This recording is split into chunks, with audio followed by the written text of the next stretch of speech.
Si Otep Mariano, o mas kilala bilang Mang Otep, ay isang tahimik ngunit masigasig na lalaki. Halos 20 taon siyang nagtrabaho bilang chef sa isang kilalang hotel sa Maynila. Hindi siya sikat pero isa siya sa mga haligi sa kusina, maalam sa lasa, bihasa sa disiplina at laging maaga kahit walang insentibo. Ang lutuin niya'y laging may timpla ng pag-aalaga, parang tinapay na may hininga ng tahanan. Pero ngayong araw na ito, hindi pagkain ang laman ng kanyang isipan. Nakatayo siya sa harap ng opisina ng general manager. May malamig na pakiramdam sa batok at pakiramdam niya'y bubulusok na pababa ang lahat ng pinaghirapan niya. "Pasok ka, Mang Otep," sabi ng manager.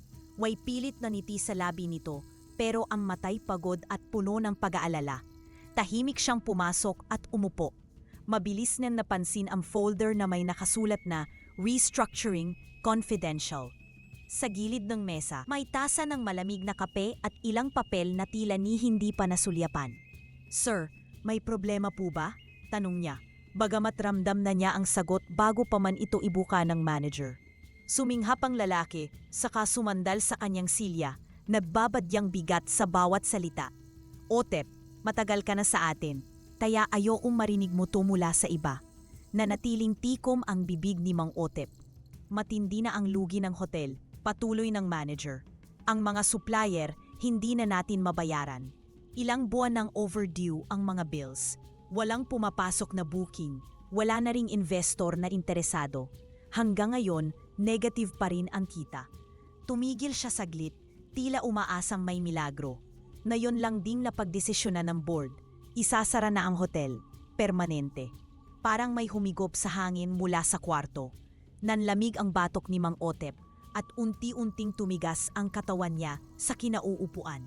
"Yung mga tao, sir, kami," tanong niyang paos. Muling tumango ang manager. "Lahat tayo, walang exempted." Itinulak nito ang sobre sa kanya, manipis, mahiyain at puno ng kawalan. "Separation pay. Maliit lang, pasensya na. Yan lang ang kinaya ng accounting. Masakit sa loob ko, Otep, pero wala na akong magagawa." Hindi agad niya inabot ang sobre. Tiningnan niya lang ito, parang bumabakat na ang mga tanong sa papel. "Paano na ang anak ko? Saan kami kukuha ng pangkain? Bakit biglaan? Nasaan hustisya para sa mga taong nagsakripisyo?" "Sir," mahinang wika niya. 20 taon akong pumasok dito. Wala akong absent. Wala akong reklamo. Yan lang po talaga ang halaga ng lahat ng yon." Hindi nakaimik ang manager. Yumukulak. Tumayo si Mang Otep. Inabot ang sobre, mabigat na parang huling hibla ng dangal. Tahimik siyang lumabas ng opisina. Halos di na naririnig ang ingay ng telepono sa front desk o ang paghampas ng pintuan sa dining room. Sa labas ng gusali, bumuhos ang ulan, malakas, parang biglang nilunod ng langit ang mundo. Hawak-hawak niya ang sobre at nakayuko siyang naglakad. Ang damit niya'y basang-basa, dumikit sa katawan niyang nanginginig. Hindi dahil sa lamig, kundi dahil sa takot. Sa gilid ng daan, tumigil siya. Huminga ng malalim. Napapikit. Paano na ang pamilya ko? Anong sasabihin ko kay Marites? Sa anak ko? Anong silbi ng sipag kung ganito rin ang hantungan? Hindi na niya napigilan. Tumulo ang kanyang mga luha. Hindi yung patak ng mata sa pelikula, kundi yung buhos ng taon ng pabod, yung sigaw ng pagkatao na biglang pinutol. "Wala na," mahinang bulong niya. "Wala na akong trabaho." Nang makauwi siya sa probinsya pagkaraan ng ilang araw, dala lamang niya ang ilang pirasong damit, isang apron, kutsilyong regalo sa kanya noong dekada 90, at isang munting pag-asang baka pwede pa siyang magsimula muli. Isang lumang karatulang karton ang isinabit niya sa harap ng barong-barong nilang bahay. "Panaderya ni Otep, bukas na. Subukan po ninyo." Sa likod ng karatula, itinago niya ang tunay na mensahe para sa sarili. "Kung ito ang huli kong laban, ilalaban ko ng buo." Isang linggo na mula nang buksan ni Mang Otep ang kanyang munting panaderya, ngunit hanggang ngayon, tila wala pa ring nakakaramdam ng presensya nito. Araw-araw siyang gumigising bago sumikat ang araw. Araw-araw siyang nagmamasa, naghuhurno, nag-aayos ng estante at nag-aabang. Ngunit gabi-gabi pa rin siyang natutulog na may parehong tanong sa puso. Bakit tila walang gustong tumikim ng tinapay ko? Isang gabi, Tahimik na ang buong baryo. Tanging huni ng kuliglig at kaluskos ng hangin sa dahon ang maririnig. Sa loob ng panaderya, si Mang Otep ay nakayuko sa harap ng mesa, nagmamasa ng huling batch ng pandesal na alam niyang baka hindi ring mabenta pinabukasan. Biglang napatigil ang kanyang mga kamay. Napatingin siya sa sariling palad, nangingiting sa harina, tuyot na sa paulit-ulit na trabaho. Bakit kaya hindi nila gusto ang tinapay ko, Marites? Mahina niyang tanong habang nakayuko. Halos hindi marinig sa hina ng tinig. Napalingon si Marites mula sa lababo kung saan pinupunasan niya ang mga lumang tray. Tahimik siyang lumapit sa likod ng asawa. Hindi ko alam, Otep, mahinang sagot ni Marites habang pinupunasan ng basang lamesa. Baka kasi sanay sila sa panlasang probinsya. Napailing si Otep, may halong lukot at inis sa tinig. Pero hindi basta ito, Marites. Ito yung parehong tinapay na ginagawa ko noon sa hotel. Yung inihain namin sa buffet ng mga diplomat. Yung pinuri ng executive chef namin. Hindi ito bago sa akin. Alam kong masarap to. Alam ko, sagot ni Marites. Pero hindi lahat handang subukan ang hindi nila nakasanayan. Kahit gaano patasarap. Tahimik si Otep. Tumitig lang sa harina sa kanyang palad. Parang mas madaling mabali ang tinapay kaysa sa paniniwala ng tao. Napayuko siya, pinunasan ang pawis sa noo, pero kasabay niyon ang isang luha na di niya napigilan. Tumulo ito sa mesa, sumama sa harina, hanggang sa naging basa ang gitna ng masa. 1, 2, 3, hanggang sa hindi na niya mabilang. Minsan naiisip ko, baka hindi talaga para sa aking to. Baka hindi na ako marunong. Baka wala na talaga akong silbi. Lumapit si Marites at dahan-dahang niyakap siya mula sa likod. Ang kanyang pisngi ay humilig sa balikat ni Otep. Mainit ang hininga, malamig ang boses. Hindi lang ika ang naniniwala sa tinapay na yan, bulong niya. Naniniwala rin ako. Hindi lang dahil gusto kong maniwala, kundi dahil kailangan natin. Dahil kailangan mo, dahil ito ang natitira sa'yo. Mahigpit ang yakap ni Marites. Tahimik lang si Otep, pero ramdam na ramdam ang pighati sa dibdib niya. Wala na akong lakas, bulong niya, halos hindi na marinig. Nandito kami, sagot ni Marites. Nandito si Tomas, mahalaga ka pa rin. Kahit nasira ang lahat, nandito pa rin ang pangarap mo. Saglit silang natahimik. Ang kalan ay umuugong sa kanto ng silib, at ang amoy ng lumang harina ay humalo sa usok. Nasa isang baradong mundo sila, parang kusinam na ubusan ng kuryente. Pero may init pa rin ang loob. Sa mga sumunod na gabi, puloy pa rin ang pagmasa. Kahit kaunti na lang ang natitirang harina, kahit luma na ang yeast, kahit ang hurno'y umaalingasaw na sa amoy ng nasunog na tinapay. Pero sa bawat masa, isinasama ni Otep ang isang tahimik na panalangin. Bigyan mo pa ako ng isa pang pagkakataon. At sa bawat patak ng luha, bumabalik ang alaala ng mga araw na siya'y tinatawag na Chef Mariano. Ang mga linyang nakapila sa buffet. Ang mga papuri ng bisita, ang marahang tango ng mga sous-chef. Nayon, wala na ang lahat ng iyon. Ang natitira na lang ay ang tinapay at ang paniniwala na baka sa isang sulok ng mundo, may isang taong tatanggap nito at mararamdaman ang pagmamahal sa bawat kagat. Kaya kahit gabi-gabing hindi ito mabenta, nagmamasa pa rin siya. Dahil may mga panaginip na hindi kayang sukuan, kahit sugatan, kahit tahimik, kahit binabaliwala ng mundo. Habang lumilipas ang mga araw, lalo ring lumulubog sa utang si Mang Otep. Ang kita sa panaderya ay halos walang silbi. Isang bayan sa isang tinapay dito, 2 utang sa 3 lugar doon. Linggo-linggo, may dumadagdag na pangalan sa listahan ng kanyang pinagkakautangan. Tindahan ng bigas, butika, suking kapitbahay.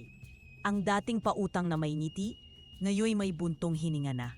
Ang dating sige lang, babayaran mo rin yan, ngayoy naging malamig na. Pasensya na, Otep, gipit din kami ngayon. Unti-unti, tila sumisikip ang kanyang mundo. Bawat hakbang papunta sa panagerya ay may kasamang bigat, hindi lang ng katawan, kundi ng konsensya. Minsan, pakiramdam niya ay may mabigat na buhangin sa kanyang dibdib. Parang bawat paghinga ay hinahabol ng tanong. Hanggang kailan ko pa kayang magkunwaring kaya ko pa? Isang gabi, sa hapagkainan, tahimik ang lahat. Sa gitna ng mesa, may isang mangkok na sabaw ng asin, manipis na tinapa. at ilang piraso ng tirang tinapay na hindi na ibenta kaninang umaga.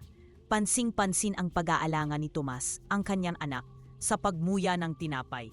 Matigas na ito at pila hindi na masikmura ng batang katawan. Masarap pa, pilit na sambit ni Tomas, kahit halata sa mukha ang hirap. Ngumiti si Otep. Hindi niya alam kung mas masakit pakinggan ang kasinungalingang iyon o ang katotohanang kahit ang sariling anak ay kailangang magsinungaling para lamang hindi siya masaktan. Pagkatapos ng hapunan, tahimik siyang nagligpit ng mesa. Pagkatapos ng hapunan, tahimik niyang iniligpit ang mesa. Pinunasan niya ang mga maliliit na tira ng tinapay, parang mga piraso ng pangarap na unti-unting nawawala. Habang sinusuyod ng basang-basahan ang ibabaw ng lamesa, napansin niya ang mga bitak sa kahoy. Dati, may barmis pa ito. Ngayon, puro gasgas. Parang siya, kalmado sa ibabaw, pero wasak na sa loob. Napahawak siya sa gilid ng mesa at napaupo. Hindi na niya napigil ang sarili. Tumulo ang luha. Isa, dalawa, sunod-sunod. Tahimik, walang hikbi, pero malalim. Parang ulan na walang kulog, pero walang tigil.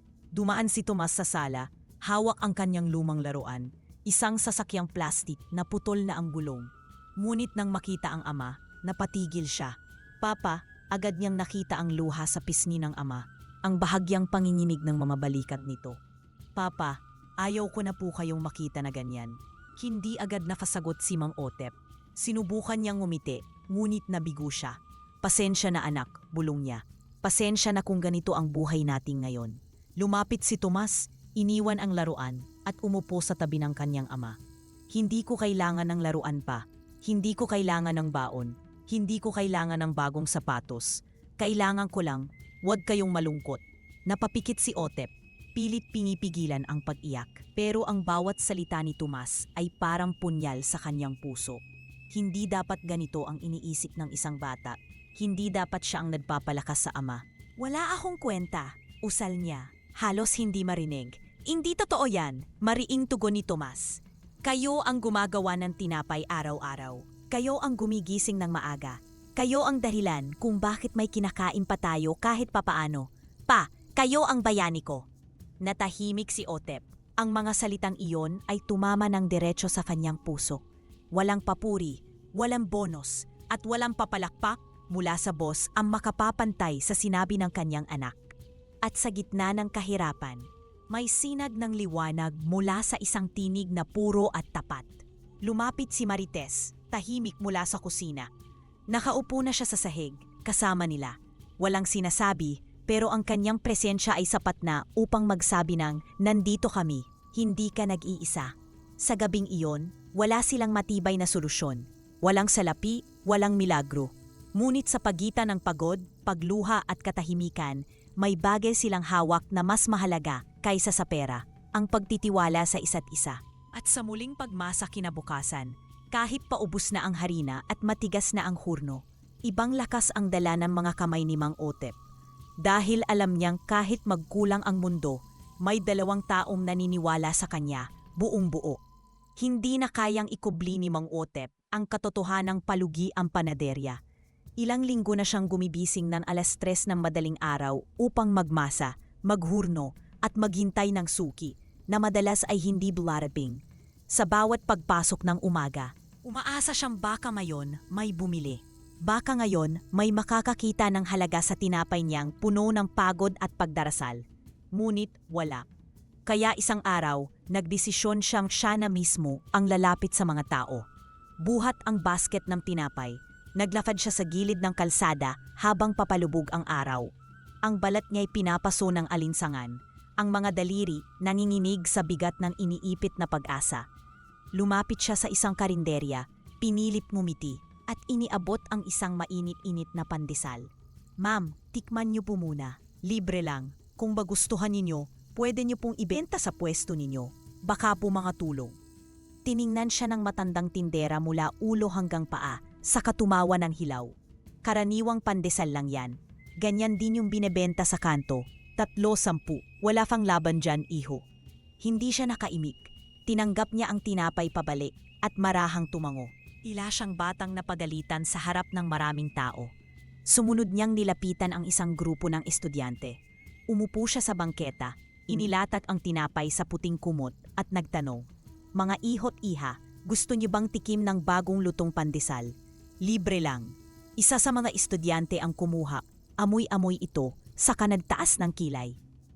Umuusok pa nga yung pandesal sa tindahan ni Aling Iska. Mas malambot pa, ito parang matigas eh. At bago pa siya makapagsalita, itinapo ng isa ang piraso ng tinapay sa kalapit na basurahan. Tumigil ang oras para kay Mang Otep. Hindi niya alam kung kukunin pa niya ang tinapay mula sa basura o babawiin niya ang dignidad niyang naging pulbos lang sa ilalim ng sapatos ng mga kabataan. Tahimik siyang tumalikod. Kinagabihan, bumuhos ang ulan. Ang panaderya ay nababalutan ng katahimikan. Tanging tulo ng ulan sa yero ang maririnig. Wala siyang kimita, wala ring suking dumaan. Sa loob ng kusina, nagsindi siya ng apoy gamit ang ilang tuyong papel at kahoy sa ilalim ng kalan upang painitin ang tubig. Wala ng gasol, wala ng kuryente. Nakaupo siya sa tabi ng apoy, basang-basa, nanginginig at hindi na alintana kung maitim ang usok sa paligid. Ang kanyang mga palad ay sugat-sugat sa paulit-ulit na masa. Sa tabi niya, ang tray ng tinapay na hindi man lang nabawasan. Napayukoy siya. "Ano bang mali sa ginagawa ko?" tanong niya sa sarili.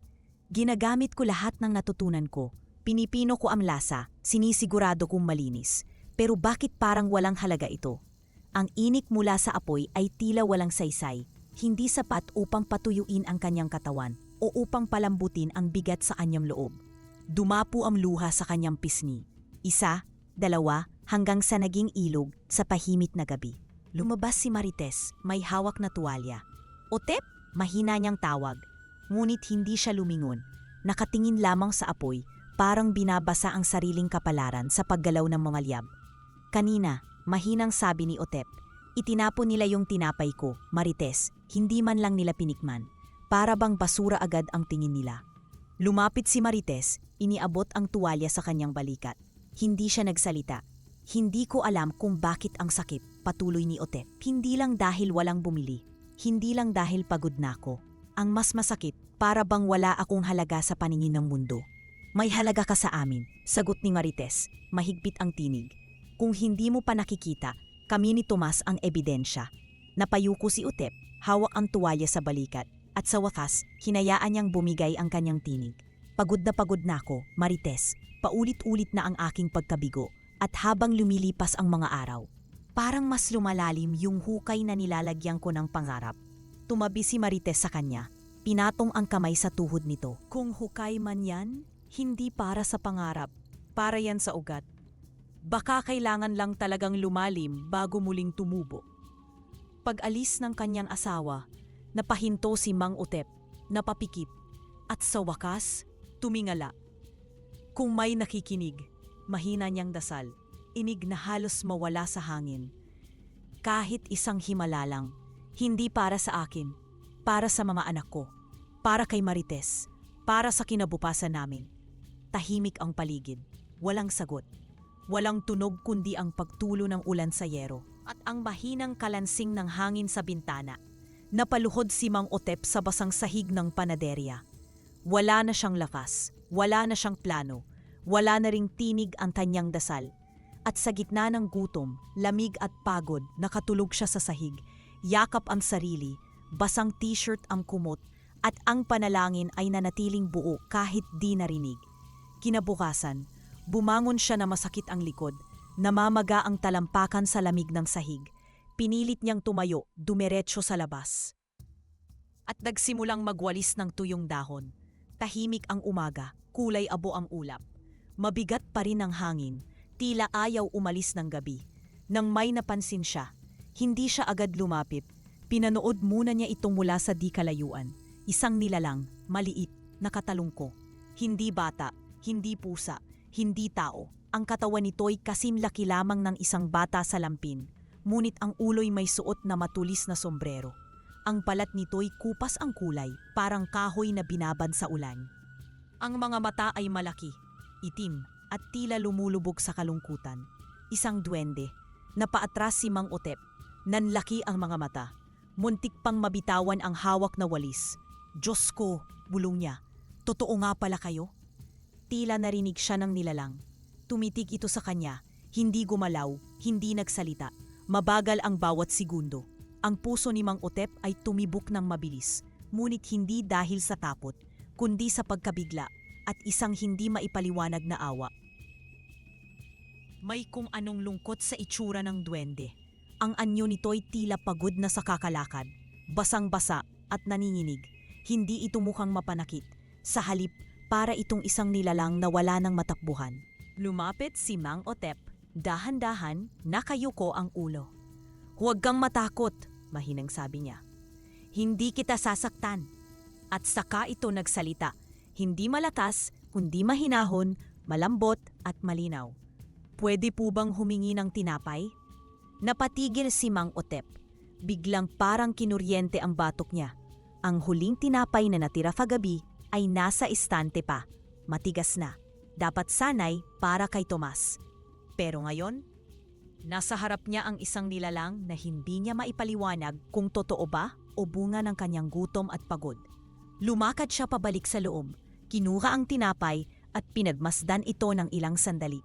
"Ito na lang ang natira," bulong niya. "Pero mas kailangan mo ito, kaya ibibigay ko ito sa iyo." Lumabas siya at inabot ang tinapay sa duwende. "Ito na lang ang natira, sayo na ito." Tinanggap ito ng duwende, dahan-dahan. Wala itong sinabi, pero tumango ito bilang pasasalamat. Sa hindi maipaliwanag na paraan, sa simpleng pag-abot ng tinapay, parang may bahagyang liwanag na dumaan sa ulap. Parang lumuwag ang dibdib ni Mang Otep. Parang humina ang ulan kahit wala namang bumabagsak. Pagkakuha ng duwende sa tinapay, dahan-dahan itong umatras. Naglakad palayo ng walang ingay, walang bakas, at nawala sa likod ng puno ng akasya. Naiwan si Mang Otep, hawak pa rin ang walis, nakatingin sa puno. At sa unang pagkakataon sa napakatagal na panahon, napabuntong hininga siya na may kaunting gaan. May bahid ng ngiti sa kanyang labi. Marahil hindi tiyak, marahil may alinlangan, pero may halong panibagong lakas. "Salamat," mahina niyang bulong sa hangin. "Kung totoo kang duwende o himala, o kahit anino lang ng pag-asa, salamat." Kinabukasan, bago pa man sumikat ang araw, nagising si Mang Otep sa isang amoy na tila hindi galing sa lupa. Mainit ang simoy ng hangin sa loob ng panaderya, kahit wala namang apoy sa hurno. May halimuyak itong pamilyar, ngunit hindi maipaliwanag. Parang halong bagong lutong tinapay at bulaklak na nababad sa ulan. Inikot niya ang kanyang mga mata sa paligid at nagtungo sa likuran ng panaderya kung saan nakalagay ang mga sako ng harina. Doon niya ito nakita, isang sako, bago, malinis, puti na tila sinadya. Hindi niya ito naaalala, hindi niya ito binili, at higit sa lahat, hindi ito kasamang dineliver noong nakaraang linggo. Ngunit nandoon ito, nakapatong sa ibabaw ng luma. Parang bagong dating na panauhin na tahimik na naghihintay. Lumapit siya, dahan-dahang hinaplos ang tela. Hindi ito katulad ng karaniwang sako. Mas makinis ang hibla nito at mas makapal ang mga tahi. At sa ibabaw nito, may mga nakasulat. Hindi Tagalog, hindi Ingles. Mga salitang paikot-ikot, may hugis na parang dahon, parang alon, parang apoy. May pulso ang mga letra. Tila gumagalaw kapag hindi mo tuwirang tinitingnan. Napakunot-noo siya. Anong klaseng wika ko? Walang sagot. Ngunit sa loob-loob niya, may narinig siyang bulong, hindi mula sa paligid kundi mula sa loob ng kanyang isipan. "Subukan mo." Dahan-dahan niyang binuksan ang sako. Sa loob may harina, puting-puti, mas pino kaysa sa dati. At may kinang na parang hamog sa ilalim ng araw. Sa ibabaw ng harina, may isang sulat. Isang recipe card. Makapal ang papel, may gilid na ginintuan. Ang tintay kulay lila at ang sulat kamay ay masalimuot, parang ukit, hindi sulat. May ilang bahagi ng recipe na nauunawaan niya. Sukat, oras ng hurno, dami ng tubig. Ngunit may mga sangkap na hindi pamilyar. At may bahagi ng panuto na nakasulat din sa pareong di niya kilalang bika. Nabasa niya ang pamagat, Pan de Espera. Napatingin siya sa paligid. Walang tao, tahimik pa ang labas. Ngunit ang dibdib niya ay kumakabog. Resipe ba to ng duwende? Tanong niya sa sarili. O ng isang bagay na mas matanda pa sa lahat ng panaderya sa mundo? Hawak ang papel, hindi na siya nag-isip pa. Nagsimula siyang sukatin ang harina.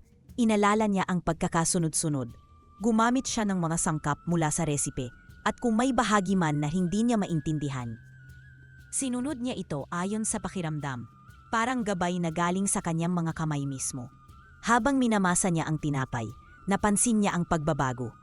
Ang masa ay mas malambot, mas mainit, at parang humihinga. Parang may sariling buhay. Hindi ito parang karaniwang tinapay. Para itong nilalang na nakikiusap. Lutuin mo ako ng may paniniwala. Nang mailagay na sa hurno, muli niyang naamoy ang kakaibang bango, amoy ng kalachuchi. May halong yema at isang uri ng tamis na hindi niya maipaliwanag. Hindi ito lango sa asukal, kundi parang memorya ng isang pasayang alaala na naging tinapay. Nang ilabas na ito, napahinto siya. Ang tinapay ay may gintong balat na makintab ngunit malambot. Nang kagatin niya ang isang piraso, napapikit siya. Parang ulap, bulong niya. Parang yakap ni Tomas noong maliit pa siya. Kinabukasan, dala ang basket na puno ng pan de espera. Lumabas si Mang Otep mula sa panaderya. Suot ang lumang apron, ngunit may kakaibang anyo sa mga mata. Hindi kumpiyansa, kundi panalangin na ngayon ay may bahid ng pag-asa. Tahimik siyang naglakad sa mga kalye ng baryo. Walang sigaw, walang alok. Hindi niya kailangan ng karatula. Hindi niya kailangang magmakaawa. Sapagkat sa likod ng kanyang katahimikan, umaalinasaw ang bango ng tinapay, malambot, malalim, at may kakaibang hila na tila humahaplos sa alaala ng mga nagdaraan. Ano yan, Otep? Tawag ng isang tricycle driver habang nakaparada sa kanto. Ang bango, pre, para bang tinapay na pinanganak sa langit. Napalingon si Mang Otep. Mumiti siya sabay inabot ang isang piraso. Tumikim ang lalaki, kumagat at lumunok. Puta, bulalas niya. Paumanhin, Otep, pero grabe to. Parang yakap ng nanay ko nung bata pa ako. Magkano? Bili ako ng 5. Pagdaazi Mang Otep sa harap ng karinderya, lumapit si Aling Marta, ang matandang tindera na minsang tumanggi at tumawa sa kanya. Aba, Otep, sabi niya, sabay singhot sa hangin. Naamoy ko yung tinapay mo. Akala ko yung bakery sa bayan nung bata pa ako. Ikaw lang pala. Tiningnan niya si Mang Otep, saka ngumiti. Ibang-iba ito sa tinapay mo noon, iho. Napakarasarap nito. Noon parang may lungkot ang tinapay mo. Pero ngayon, parang may kwento. May kaluluwa. Mumiti lang si Mang Otep. Bigyan mo pa ako ng 3 supot dagdag ni Aling Marta. Sabay abot ng bayad. Isang estudyante kasama ang kanyang nanay, ang huminto sa paglalakad, sinundan ang halimuyak at nagtanong, Kuya, anong tinapay yan? Pan de espera, sagot ni Mang Otep. Pagkagat ng bata, nanlaki ang mata. Grabe to, Nay, sigaw niya sa ina na papalapit. Parang hindi lang tinapay, ang sarap parang may magic. Simula ngayon, dito na ako bibili ng baon. Napakasarap na. Sabi ng ina, humalakak. Bigyan mo na ako ng 6. Yung isa, para sa biyenan kong masungit. Baka matahimik na yon kapag natikman to. Tumawa si Otep nang marahan hindi niya mapigilan. Sa unang pagkakataon, napatawa siya ng totoo. Kinagabihan, habang minamasa ang panibagong batch, napansin niyang may liwanag sa paligid. Paglingon niya, may mga alitaptap. Daan-daang alitaptap, sumasayaw sa hangin. Pumupuslit sa mga siwang ng bintana, umiikot sa ibabaw ng mesa, sa paligid ng kanyang mga kamay. Napanganga siya, hindi sa takot, hindi rin sa gulat, kundi sa isang uri ng pagkamangha na matagal na niyang hindi naramdaman, ang pakiramdam ng isang himalang totoo. Tumingala siya. Maraming salamat, bulong niya. Hindi ko man maintindihan ang wika niyo, naintindihan po ang layunin. Simula noong araw na iyon. Nagbago ang takbo ng mga umaga sa panaderya ni Mang Otep. Dati, siya ang naghihintay. Ngayon, ang mga tao na ang unang pumipila. May mga suki na, may nagdadala pa ng sariling lalagyan. Araw-araw, nauubos ang tinapay bago pa man tumunog ang kampana ng simbahan sa hapon. Ang mas nakakatuwa, may mga dumarating na hindi naman talaga balak bumili. Naglalakad lang sa daan, pauwi na sana o naghahanap ng ibang tindahan. Ngunit dahil sa bango ng panaderya, napapalingon sila, napapatigil. At bago nila mamalayan, may tinapay na silang kinakagat. Ang bango hindi na ako nakatiis. sabi ng isang binatang estudyante habang ngumunguya. Parang amoy Pasko, sabi naman ng isang ali, sabay halakhak. Hindi alam ni Mang Otet kung ano ang eksaktong nangyari sa kanyang tinapay. Pero isang bagay ang sigurado siya, hindi na siya nag-iisa. Muling bumalik ang sigla sa kanilang tahanan. Ang dating madilim at tahimik ay napalitan ng liwanag at tuwa. Bumalik ang kuryente. Dumaloy ulit ang tubig. Nakakakain na sila ng sabay-sabay. At ang pinaka-importante sa lahat, nakanipi na muli ang kanyang anak. Tay, ang bango mo na po ulit. Biro ni Tomas habang niyayakap ang amang kagagaling lang sa panaderya. Mumiti si Mang Otep, halatang napagod pero masaya. Hindi to pabango anak. Amoy pawis at mantikang may halong dasal. Tawanan silang mag-anak. Tay, sabi ni Tomas habang nag-aayos ng mesa. Yung bata kanina, yung payat na nagugutom, bumalik po siya. Sabi niya salamat daw sa pinapay kahapon. Tinapay lang naman yon, sagot ni Otep.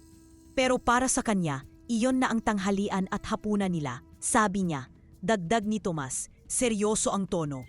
Napatingin si Otep sa asawa niyang si Marites. Nakatingin din ito sa kanya.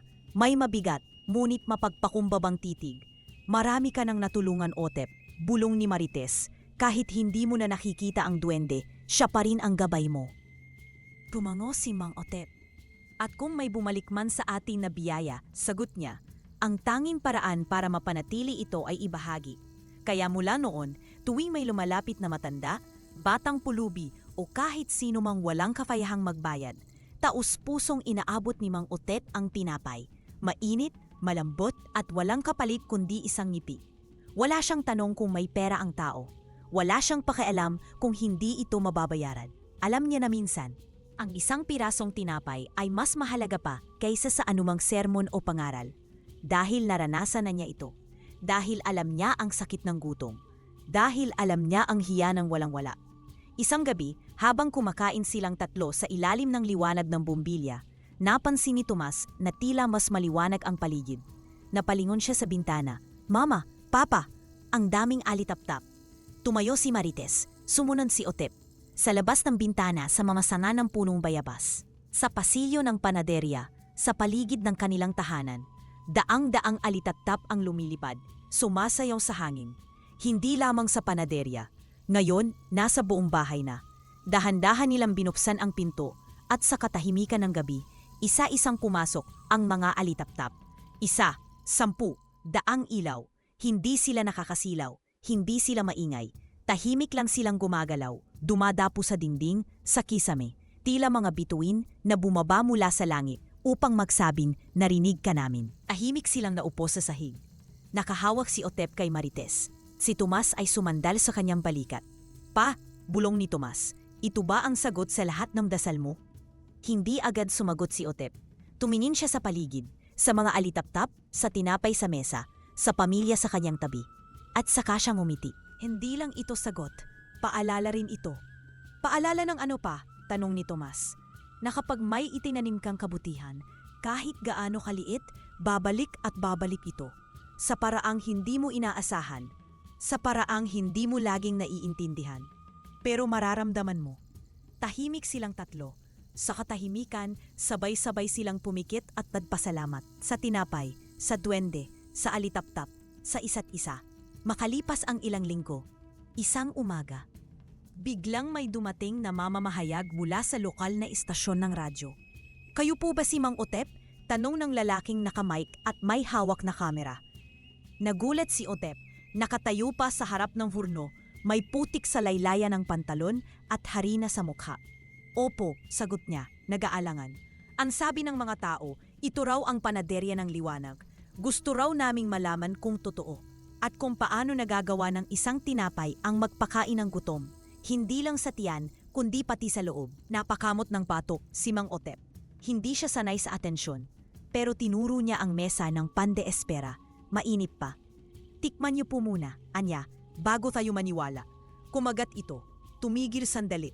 Tumingin kay Mang Otep na parang may gustong sabihin. Pero napangiti na lang. Parang may lambing sa tinapay. Wika ng isa. Hindi ko alam kung gatas to o panalangin. Sabi ng isa pa at natawa sila. Ngunit si Otep hindi tumawa. Nakaniti lang siya. Tahimik. Sa loob ng isang buwan, kumalat ang balita. Una sa radyo, sumunod sa dyaryo, pagkatapos ay sa social media. May isang bisita mula Maynila ang nag-post ng larawan ng pan de espera na may caption na tinapay na mararamdaman mo sa puso. Dumagsa ang mga tao sa maliit na panaderya, hindi lamang taga-baryo. May mga galing sa katabing bayan, sa lungsod at minsan may mga dumadaan na dayo, dala ang balita at gutom na pagkausisa. Dito po ba yung may tinapay na may amoy bulaklak? Yung pan de espera? Yung parang may liwanag sa lasa?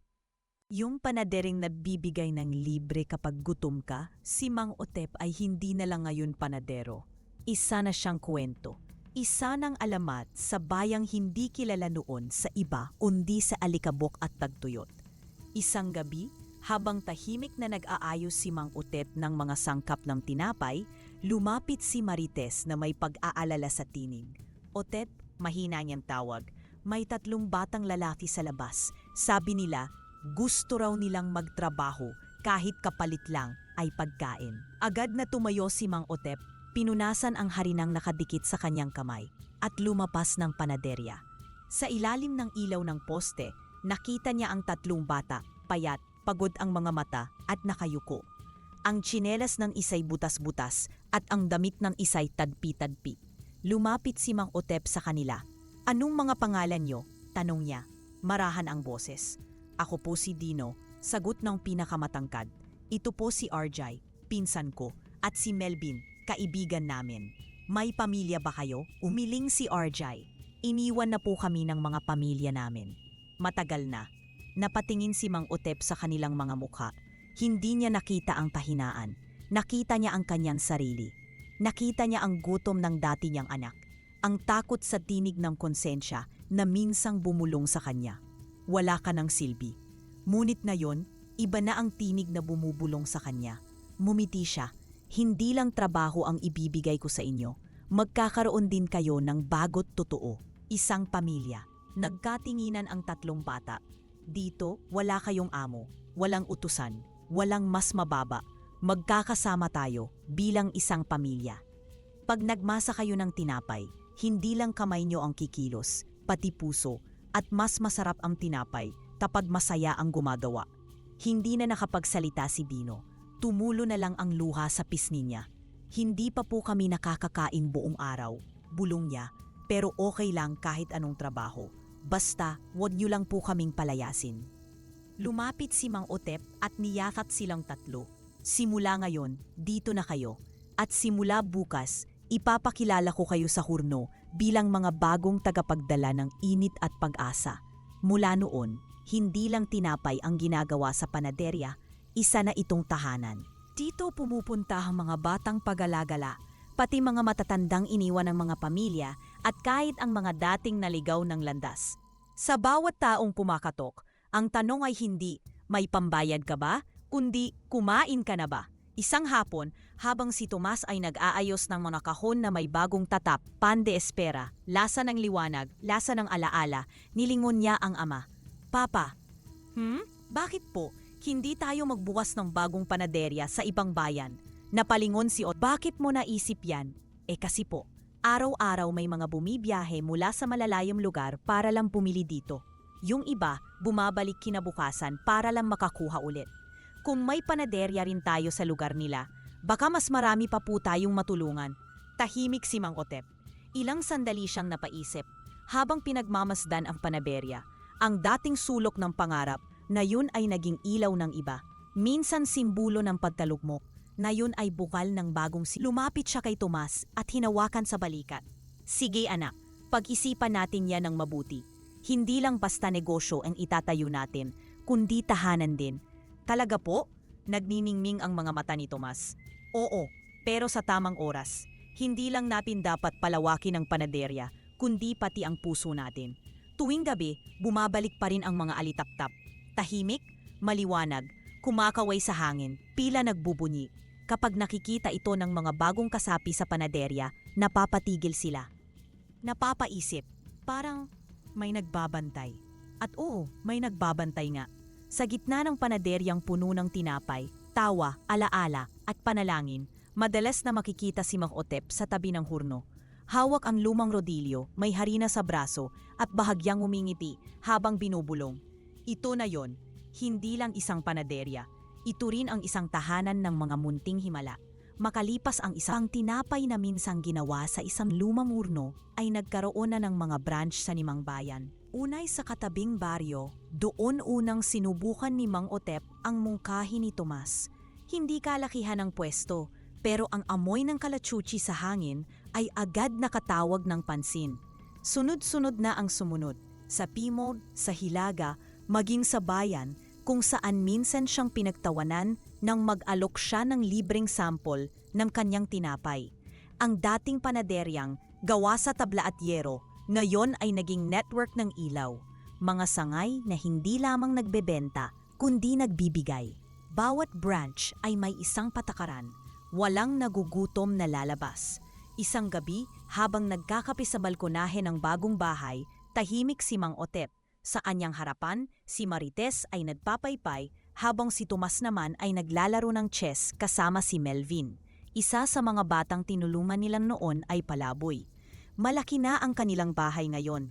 May hardin, may sariling silid si Tomas, may kwarto para sa mga batang tinutulungan pa rin nila. Pero kahit marangya ang bahay, nanatiling simple ang kanilang mga galaw. Walang kayabangan, walang yabang sa salita. Tila bang kahit anong yaman, alam nilang pinagmulan nila'y lupa, ulan at luha. Parang panaginip bulong ni Marites. Napatingin si Otep. Hindi ko na nga halos maalala yung panahong wala tayong ilaw, yung sabaw na may asin, yung gabing natulog tayong gutom. Ngumiti si Mang Otep, pero may bakas ng bigat sa mata niya. Naalala ko pa, aniya, at hindi ko balak kalimutan. Bakit? Tanong ni Marites. Dahan-dahan ang pagkilos, may halo ng pag-unawa. Dahil doon ko natutunan kung paano maging tao, kung paano ang gutom ay hindi lang sa tiyan, kundi sa pag-asa, at kung paano ang isang pirasong tinapay ay maaaring maging pangakong buhay para sa iba.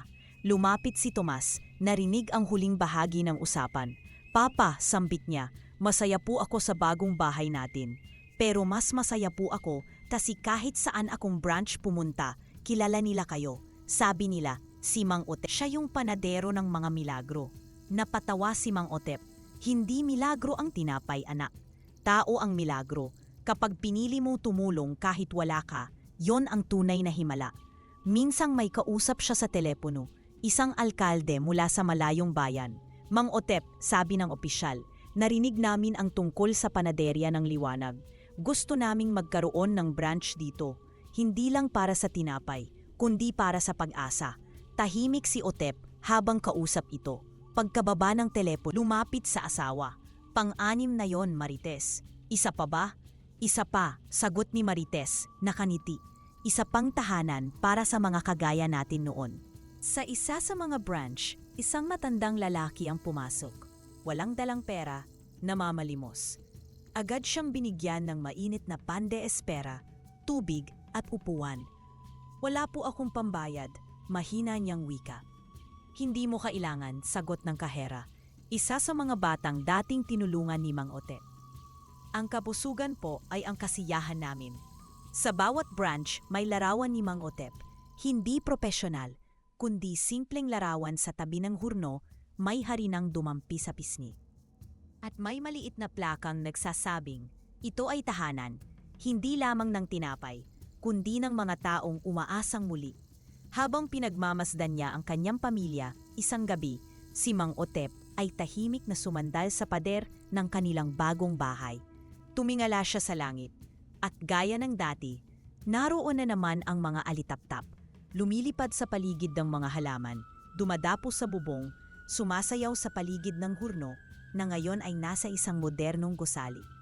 Ngunit hindi kailanman nawala ang init at alaala ng lumang kahoy na panimula. Nandyan pa rin sila, bulong ni Tomas. Akala ko po, Daddy, para lang sila sa lumang panaderya natin. Kung nasaan ang kabutihan, sagot ni Mang Otep, doon sila sumusunod. Tahimik silang nagmasid sa liwanag. At sa ilalim ng langit na ngayon ay hindi na mabigat, sa lupang hindi na nangangamoy uling kundi kalachuchi, naroon ang panaderong minsang pinagtawanan, minsang umiyak sa harina, minsang natulog sa gutong. Nayon siya na ang ilaw sa mesa ng maraming tahanan. At sa puso niya, nananatiling totoo ang isang bagay. Ito pa rin yon, panaderya pa rin ng mga munting himala. Ngunit may mga gabing hindi sapat ang ilaw. At may unos na kahit ang pinakamainit na tinapay ay hindi kayang tunawin. Noong gabing iyon, ang hangin ay may dalang pagbabanta. Mabigat ang langit. Mabagal ang ihip ng hangin na parang hinihintay mo na lang ang pagsabog. Si Mang Otep ay nasa panaderya. Tinatapos ang huling batch ng pan de espera habang si Tomas ay nasa gilid ng hurno. Nakaupot nagbabasa ng lumang recipe notebook nila. Tay, wika ni Tomas, kailan kaya nating bubuksan yung panibagong branch sa San Nicolas? Kapag handa ka ng pamunuan. Sagot ni Mang Otep, sabay ngiti. Ang susunod na panaderya, ikaw ang mangunguna. Napangiti si Tomas. Gusto ko pong tawaging Pan de Tomas. Pwede po ba? Tingnan natin. Natatawang sagot ni Mang Otep. Baka maiyak ako kapag nakita ko yon. Ngunit hindi natuloy ang biruan nila. Biglang lumakas ang ulan. Parang nahulog ang langit. Mabilis ang lahat. Parang hindi bagyo kundi rumaragas ang ilog na bumangga sa buhay. Sa loob lamang ng 20 minuto, tumataas na ang tubig sa labas. Umiindak ang bubong. Humahampas ang hangin sa pader ng panaderya.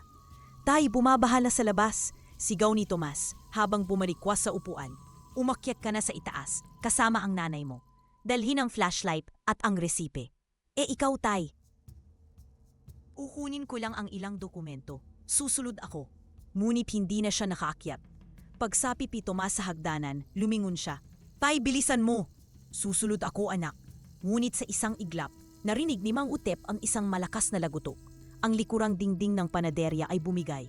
Pumasok ang tubig na parang dambuhalang hayop. Sinabayan ng paghampas ng mga kahoy, lamesa at sira-sirang bahagi ng bubong. Tomas, sigaw niya. Papa! Sigaw ni Tomas mula sa ibaba. Ngunit natangay na siya ng agos. Wala na sa paningin ni Mang Otep. Hinabol niya, lumusong, kumawala. Ngunit ang tubig ay humigop pababa. Wala na ang tinig ni Tomas. Wala na ang liwanag. Kinabukasan, hindi pa rin tirik ang araw, maulap ang langit, mabigat ang hangin.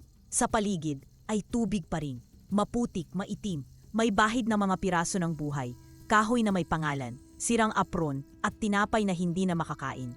Nakaupo si Mang Otep sa second floor ng dating gusali. Ang unang palapag ay lumubog. Nakalublob sa baha ang panaderyang minsang tahanan ng pag-asa. Nasa tabi niya si Marites, nanginginig. Walang ibang masabi kundi, Otep, baka buhay pa si Tomas, baka natangay lang siya. Hindi sumagot si Mang Otep.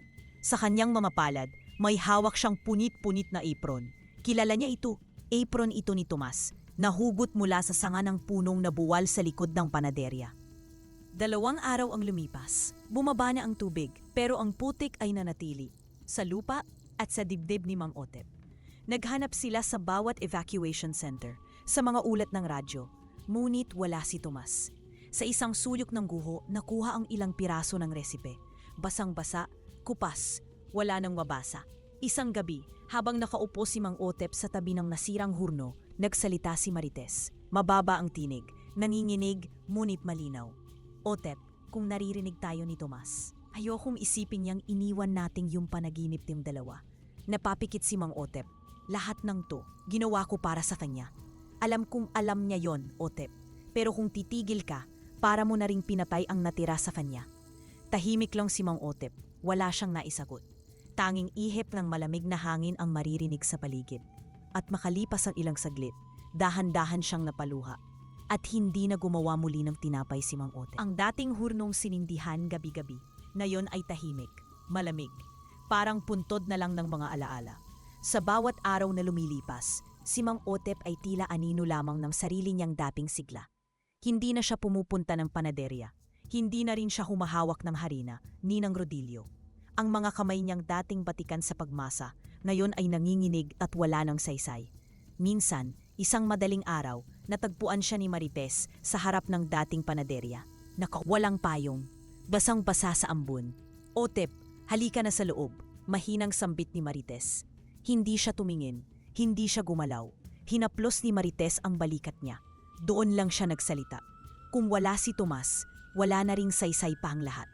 Lumipas ang mga buwan, hindi pa rin nagbubukas ang panaderya. Hindi niya kinalaw ang natirang pondo mula sa mga branch. Hindi siya sumasagot sa mga customer, sa mga dating kasamahan, sa mga dating batang tinulungan nila. Buhay pa ba si Mang Otep? Tanong ng ilan. Bakit hindi na siya gumagawa ng tinapay? Ano raw nangyari sa anak niya? Ngunit hindi na niya pinapansin ang bulong-bulungan. Ang mundo niya ay huminto noong gabi ng tuwing gabi, sa kwarto nilang mag-asawa, nakaupo siya sa gilid ng kama. Tahimik, walang imik. Naalala mo ba, Otep? Minsan tanong ni Marites. Noong unang araw mong biniksan ang panaderya natin dito sa baryo? Hindi ito sagot. Umiyak ka sa unang gabi kasi wala kang nabenta. Tumawa siya kahit mapait. At ngayon, kahit wala ng panaderya, wala pa ring tigil ang aking luha. Napayuko si Marites, hinawakan ng kanyang kamay. Hindi ko himiringing kalimutan mo si Tomas. Pero sana, Apo Mas, na dito sa baryo, huwag mo ring kalimutan ang sarili mo at yung mga natulungan mo. Makalipas ang ilang buwan ng tatahimikan, isang gabi habang walang buwan at malakas ang hangin, muling naupo si Mang Otep sa tabi ng lumang horno. Wala pa ring apoy, wala pa ring tinapay. Tanging alikabok at katahimikan ang kanyang kasama nang biglang may marahang yabag sa likod niya. Hindi yabag ng tao, masyado itong gaan. Parang dampi ng dahon sa lupa. Paglingon niya, nandoon ang duwende. Ang parehong munting nilalang na minsan ay humingi ng tinapay sa kanyang bintana sa mga unang gabi ng kanyang pagkatalo. Basang-basa ito noon.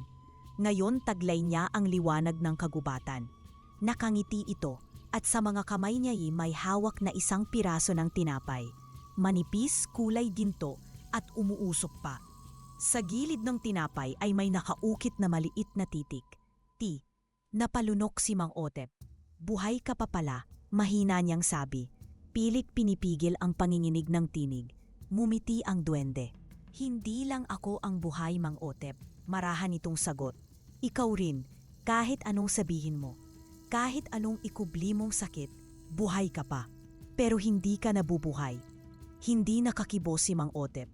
Tumitig lamang siya sa pinapay at marahang inabot ito mula sa palad ng duwende. Pagkagat niya, bumalik ang lahat. Amoy ng pande-espera, lasa ng yema, haplos ng hurno, at ang boses ni Tomas na tumatawa habang sinasabing, "Tay, ang lambot ng tinapay niyo, parang ulap." Tumulo ang luha ni Mang Otep. Unti-unti, hindi na pigil, hindi na tahimik.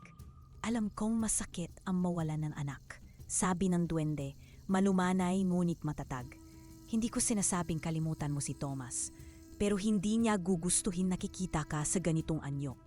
Ahimik si Otep. Ang anak mong yon, patuloy ng duwende, ay naging liwanag hindi lang sa'yo, kundi sa marami. At habang nilalamon ka ng dilim, ang alaala niya ay hindi makalapit. Kasi sinarado mo ang puso mo. Dahan-dahang inilapag ng duwende sa mesa ang dala niyang mga bagay. Isang maliit na bote ng gatas, puting-puti at tila naglalaman ng liwanag. Isang garapon ng pampalsa, sumisingaw ng usok na kulay asul. At 3 bagong resipe na isinulat sa telang parang gawa sa dahon ng kalachuchi. Galing yan sa pinakamatabang baka sa aming taharian, sabi ng duwende. Ang gatas na iyan ay hindi basta gatas. Sa bawat patak niyan, may dalang alaala. Sa bawat paghalo, may panibagong simula. Tuminala si Mang Otep. Bakit mo ginagawa to? Ngumiti ang duwende. Dahil ang paniniwala mo noon naging panaginip ng marami. Hindi ka lang basta panadero, Mang Otep. Isa kang tagapag-alaga ng alaala, ng liwanag, ng munting himala. Dahan-dahang tumayo si Mang Otep. Hawak pa rin ang tinapay. Pero paano ako magsisimula ulit kung wala na si Tomas? Sa puso mo, sagot ng duwende. Nandyan siya, sa bawat masa, sa bawat hurno, sa bawat batang bibigyan nyo ng tinapay. Nariyan si Tomas, buhay na alaala. Muling tumulo ang luha ni Otep. Pero ngayon, may ngiti na sa kanyang mga mata. Bahagya lang, sapat lang para mapansin ng liwanag. Pagtingin niya sa gilid ng hurno, may isang alitaptap na muling sumilip. Kumikislap, tahimik, tila nakikinig. At sa paglapit ng duwende upang magpaalam, humawak ito sa balikat ni Mang Otep at bulong. Hindi mo kailangang gumawa ng mahika, Mang Otep. Ang tinapay mo mismo ang mahika. Paglingon niya, wala na ang duwende. Pero sa mesa, naiwan ang mga sangkap. At sa dibdib niya. Muling nagsimula ang maliit na init. Hindi ng apoy, kundi ng pag-asa. Umagang-umaga pa lang, may amoy ng gumigising sa buong baryo. Ang matamis, mapanlikhang bango ng pan de espera. Hindi ito basta amoy tinapay. May halong alaala, may halong panalangin. Muling binuksan ni Mang Otep ang panaderya para buhayin muli ang pag-asa. Para sa mga batang gaya ni Dino, para sa mga magulang na nawalan, at higit sa lahat, para kay Tomas. Nang araw na iyon, habang nakatayo siya sa likod ng bagong linis na hurno, sunod-sunod na dumating ang mga dating suki. Namiss po namin ang tinapay ninyo, Mang Otep. Bati ng isang matandang babae, sabay yakap. Akala po naming hindi na kayo babalik, sabi ng isang batang lalaki.